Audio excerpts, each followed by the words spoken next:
who's going to kind of be the second receiving option behind Brock Bowers. Because it's obviously Jakobi Meyers has to be leading it.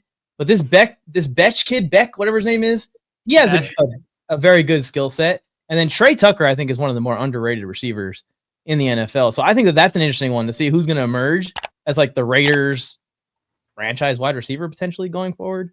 But what do you think? Is there any other wars that I'm missing out on here that I don't pay attention because I hate the Raiders? Thornton's 6'3" or a big 6'4".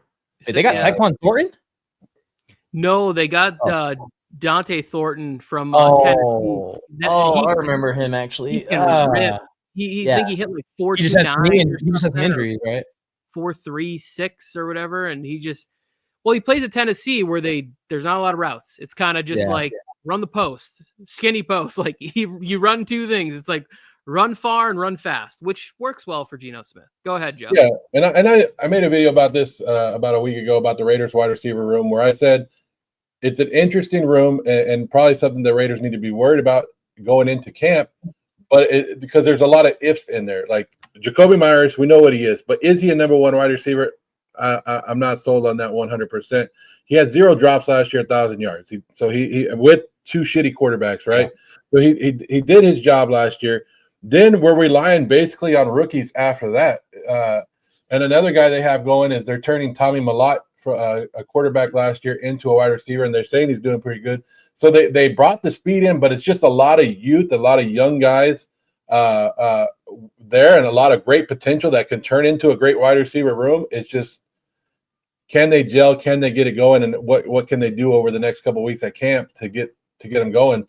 And that's what I'm interested in, is just that wide receiver room, just to see what we can get out of that position. Like you said, you already have Brock Bowers, which you can move all over the place. And I'm not saying anything about that. But when on paper he's listed as a tight end, so when I'm looking at just wide receivers, that's what we're talking about, is just that wide receiver room.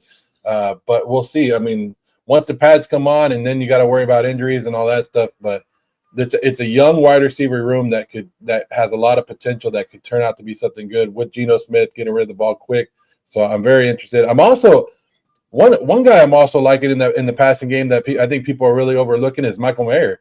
I think if everybody is turning their attention to Brock Bowers or somewhere else, and you have this other big tight end, especially like in the red zone, and you can get him, start using him, I think he'll be a great weapon on their offense as well. That's why I ask you for fantasy purposes, even with like Ladd, like the reaction to a lot of these rookies that they good their rookie year is going to be coverage shifts their direction. And you're going to see that with Brock Bowers. It's impossible to have a season like that and just be going over people like that and just dominating and not to get the attention of the defense the next season when they're watching that tape. So that means that someone's going to get some opportunity out there. And that's where I think the opportunity is fantasy-wise on the Raiders roster, because Geno Smith is going to feed somebody. He's going to pass the ball. He's going to be successful through the air, and someone's going to get some targets, and someone's going to get some receptions, and someone's going to score some touchdowns. I don't know who, though. But, Tony, what do you think about the Raiders wide receiver battle? So, for me, that guy is Trey Tucker. Because Trey Tucker? See? It has nothing to do with a great last name either. It's the opportunity for him to be able to stretch the defense. Because if they're running the ball a lot and Genty's the focal point of the offense, him and Brock Bowers, and like you guys know this, I talk about this every single year. Number one wide receiver to me is the person that can handle the highest volume of targets and be productive. There's no more definition for me where it's like he has to be 6'3" and he has to play X and he has to win outside. It's like the person that can handle the highest volume, that's Brock Bowers. He's the number one receiving option on this team. Jakobi Meyers is a nice complement to that. He's going to be reliable. He's going to get open, and I think he can play all three of the spots too. But like you have Jack Bech and him that are kind of still similarly being able to work over the middle of the field mainly, but Bowers is going to be that number one option there. Who's the person that's going to excel in play action? And to me, that's Tre Tucker. Like if he's getting one-on-one coverage and Geno has got a cannon. So if he sees that and they're running a play action fake, it's like Tre Tucker's going to be able to hit some big shots down the middle of the field. And he might not be a high volume guy, but if he put up 850 yards this season with like 6 to 8 touchdowns, it's like, oh, wow, this guy had a breakout season. It's like, well, yeah, he should, because you have a running game that's making you play with a safety that's having to stay a little bit closer to the line of scrimmage. And now he's getting more one-on-one coverage out there, and that guy could fly. So I think Tre Tucker's the winner if everything works out the way that it's supposed to. If that offensive line is, strong and functional, I think he's the guy that flourishes the most. That's my favorite wide receiver. That's my favorite wide receiver in the room too, Tony. I think you could get a very Tyler Lockett-esque connection here with Geno. It could be down the field often, back of the end zone, those little like he did against the Chargers in the 63-point game. But Joe, which one would be your favorite out of the group, you think, if you had to pick one right now? Well, to say what you guys were saying, the crazy thing about Tre Tucker is the Raiders use exactly the way that you're talking about Tre Tucker is the way they used him in preseason games last year. Hey, run the ball, throw it deep to him, and score some touchdowns. And then when it got to the regular season, they totally forgot how to use Tre Tucker. Like, they were like, oh, we don't know how to do it. We don't know how to use him. And so this is probably maybe the first time that he actually has an offense coordinator that can design some plays for him and go that way. But I'm really interested in seeing what Thornton can do. I'm really interested. A lot of good news coming out of here. So he might be my favorite going into camp. And I always root for a rookie to do something and break out. So he might be my favorite to watch this one and see what goes for him.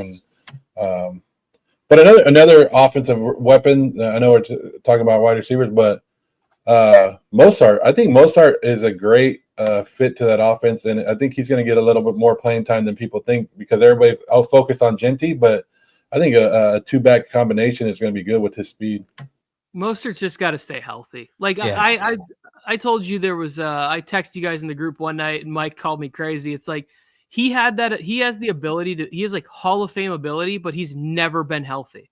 Like when you watch him run, that like the explosiveness that he can get when he gets that cut and he finds the lane, like he is very scary. The problem is that he only plays like 4 or 5 games a year. It's always a hamstring or something. And maybe that was maybe more so the use with Shanahan, like, cause he did have a great season.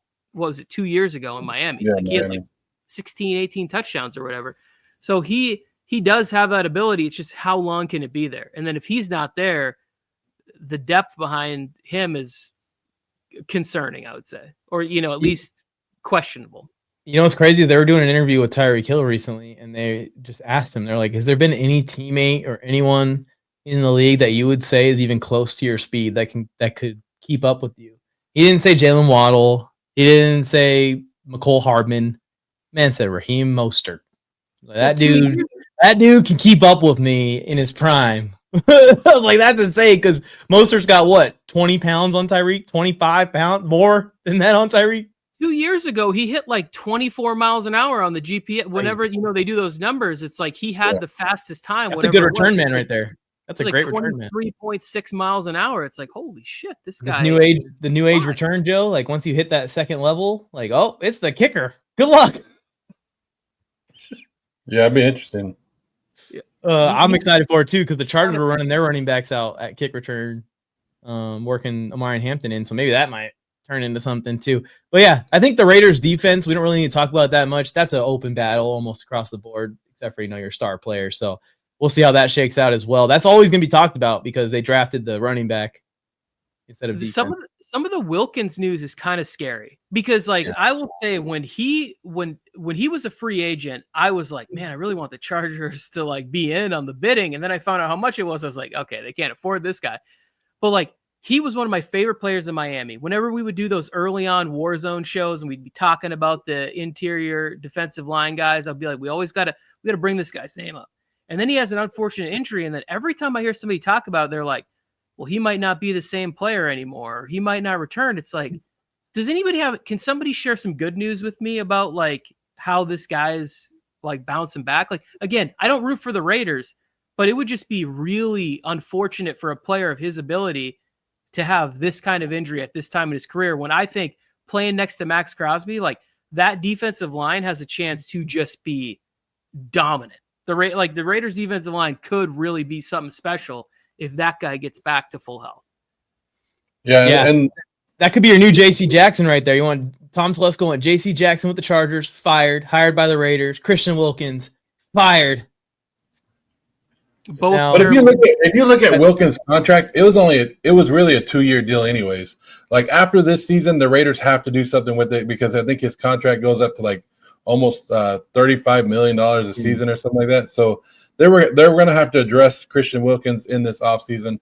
So the foot injury to outside of Raider fans or people that maybe not like me that aren't watching it every day, like Christian Wilkins, like this has been something that's been talked about since last season, like since December, that he might have to have another surgery, that his foot wasn't doing it. And then finally they saw him in a boot like at a wedding a month ago or something like that. And then it finally broke that they put him on. But I don't know. I just saw another video that one of the players posted, and I don't know if he was supposed to post it, but him in the locker room, Christian Wilkins, basically dancing, and he didn't have a boot on. So it's like I've had the same injury that he's had. I've had it. I've had the screw put in my foot. I've had it taken out. Sometimes your body rejects the screw. Sometimes it doesn't. It's up to your foot of how it does. And plus being a bigger guy like he is, and putting all that pressure on your foot every damn day, and then him having to push off of it, of course it's not going to heal 100%. Like I had that foot surgery 18 years ago probably, and my foot is still not 100%. It's still dead on some parts of it. So it's just getting comfortable with it. If I had a guess with Christian Wilkins, there's rumor is he could be back by week 1. They put him on the PUP list. I don't think that. I think he's going to miss the first 4 games, and they'll go from that. But then there's also the one somebody also put out that he's missing the entire season or until week 11. I would go with the 4 games. If me personally, I think he misses the first 4 games and he tries to get back out there just because he's a competitive guy, and it was working. It was working well for the Raiders the first 5 games of last year before he got hurt. And it's just a freak injury. But so many Raider fans, like, oh my gosh. So many people, Tony, have thrown this man under the bus in the Raider Nation, and I can't believe it because they're even going after me because when the Raiders signed Christian Wilkins, I jumped for joy. When you, like you said, you could put Christian Wilkins with a Max Crosby kind of talent, you're good. And this is another reason I wanted like another defensive tackle the last 2 years, right? What did I want? I want Mason Graham this year. I wanted Byron Murphy last year. To add to that defensive line with it, just because you never know what's going to happen. But I jumped for him. People are like, yeah, I can't believe you rooted for Wilkins. This is another Tom Telesco signing. This is a bust. Injuries happen in the NFL. You can't do it. Like you took a shot at a great player and an injury happened. It just happened. It's part of the game. Yeah, it's sad too. It's reminding me. It's not the same because he didn't play for the Raiders all that time. But like Bosa last year was forcing himself onto the field because he just knows like this is it. I can't miss this season and expect to come back next season.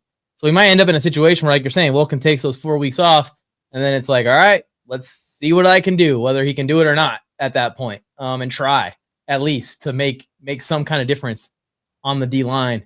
Yeah, that's tough. The Raiders defense, and this is why I like the Raiders defense so much, and it's easy to hate on the Raiders, is they've been a one-man defense basically since I returned home, and they are still a one-man defense, and it's the same one man. So they need to help that dude out.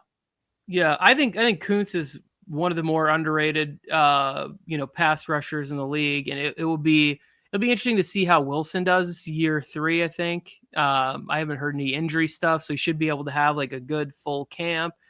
Maybe he was a late bloomer in college. Maybe now he figures it out a little bit too as you get further on. The interesting stuff on the defensive side for the Raiders is going to be how does that secondary shake out? Are they able to find some gems there? Is that'll be the strength, and that's Pete's. He's got an eye for that side of the ball. So I think the Raiders are going to be improved, and those will be tough games. Yeah, and they did draft. Go ahead. I was just going to say, I hope we sweep the shit. They did draft some defense. Yeah, say brooms out. I think it's interesting. It's an interesting team to watch. Because they have enough veterans to stay healthy, Tony, and compete. They also have potential to fall apart very early and go completely the other direction. Bill Flames, I went Mike on the mic. What's up, the brand new one time for your mind? He gave me fair warning. Now it's time to smack him in the mouth with that raw sports talk from the town. Sweet chin music to your favorite sports cast.